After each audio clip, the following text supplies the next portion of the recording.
Diane Amidon shrunk from 218 pounds to 130. I started with a size 22 to 24, now I'm between a size 6 and an 8, and I never thought I would tell on public television my size. How'd she do it? By strictly following the Fat Flush Plan, the diet craze of 2003. Her husband Doug needed to lose 30 pounds of his own. Trouble is, he lacked his wife's discipline. We were going in different directions. I was getting bigger, she was getting smaller. But now, Ann-Louise Gittleman, the woman who brought you the Fat Flush Plan, has a brand new diet that even Doug can stick to. The Fast Track One-Day Detox Diet. I lost 13 pounds in the first 11 days, which was a real good feeling. There is a connection between... That's right, 11 days, not 1 day, as the book claims. Gittleman says she has a new twist on crash diets. This was my opportunity to use a crash diet, but turn it around as a healthy crash diet. Is there such a thing as a healthy crash diet? I really believe so, because what we've seen with individuals that are going on the program is that they start to incorporate some very interesting and new techniques into their lives. Those techniques include fasting with miracle juice, which is mostly unsweetened cranberry juice, eating lots of fruits and vegetables, and sprinkling it all with some flaxseed and powdered psyllium husks, commonly found in laxatives. Sounds a little weird, but who wouldn't love the prospect of losing weight fast? These 4 employees at the New York Daily News have jobs that don't burn a lot of calories. They took our challenge to test the one-day detox. I had a Canadian lumberjack physique once and I want it back. Newly named editor-in-chief Michael Cook blames his recent 8-pound weight gain on his move to New York and all its great cuisine. Yeah, you gotta lose the weight here.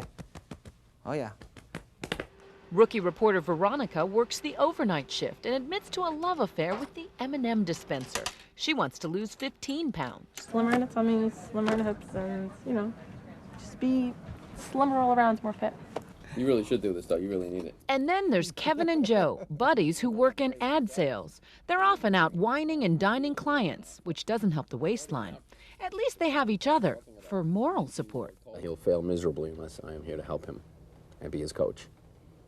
Because he's vastly overweight. Is that a 3 or 4? At 312 pounds, Kevin is a veteran dieter. He lost 40 pounds on Weight Watchers, but has gained back 20.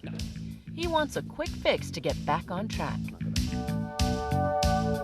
Right off the bat, our team hits their first snag. The diet isn't as simple as it sounds. I don't quite understand what I can have for lunch today. An artichoke, apparently, and some powdered psyllium husks. Psyllium? What the hell is psyllium? The diet is a little confusing. We're on the search for an artichoke. What's so confusing about a one-day diet? Well, for starters, the diet actually takes 11 days. It kicks off with a week on a low-carb diet of fruits, vegetables, lean proteins, and fats.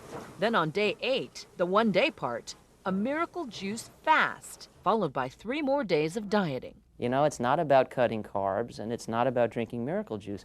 Dr. David Katz, an expert on nutrition from Yale Medical School, says Gittleman ignores the obvious. We're overweight because we eat too much and exercise too little. I think there is a lot of pseudoscience in the book. I think it preys on people's desperation. I wouldn't call our team desperate, more like cranky.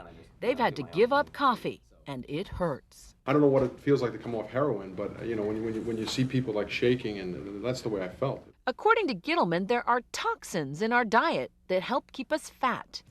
So no caffeine, no dairy, no wheat, no sugar, no alcohol.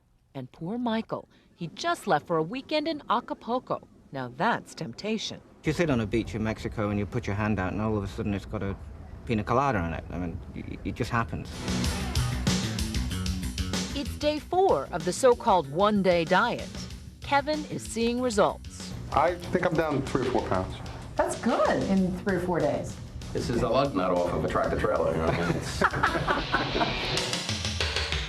And now it's day 8. Make or break. Can they do it? It's a one-day fast with nothing but miracle juice that Gittleman claims will flush out up to 8 pounds of fattening toxins. Our dieters sip miracle juice every other hour. What's in this brew?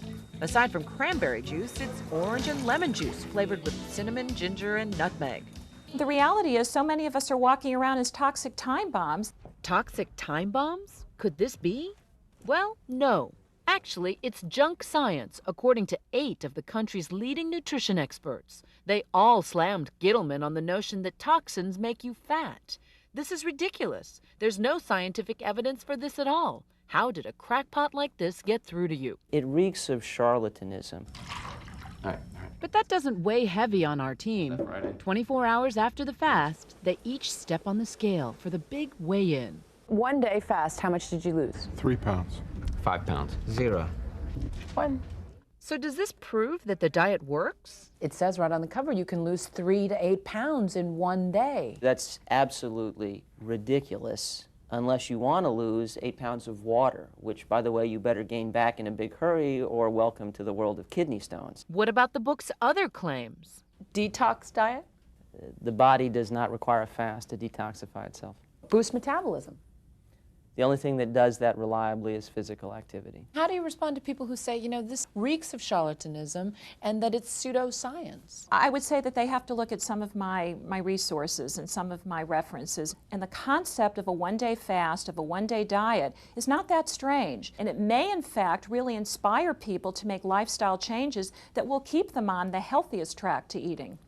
For our team, the results were mixed. Only Kevin, who lost a total of 13 pounds in 11 days, says he'll try to stay on the diet. I'm hoping to kind of continue on this path. As for the other dieters, they may have lost a few pounds, but as far as they're concerned, the diet is over. Veronica hated it. Oh, it's miserable. Michael couldn't even finish the fast. I gave in at 9 o'clock and had a plate of curry. And Joe, who went on the diet just to help his buddy, lost 8 pounds, grumbling all the way. If you have any other diets, like, sleep deprivation diet, beating me over the head with a baseball bat diet, I'm game. Sounds like a glutton for punishment. We'll be right back.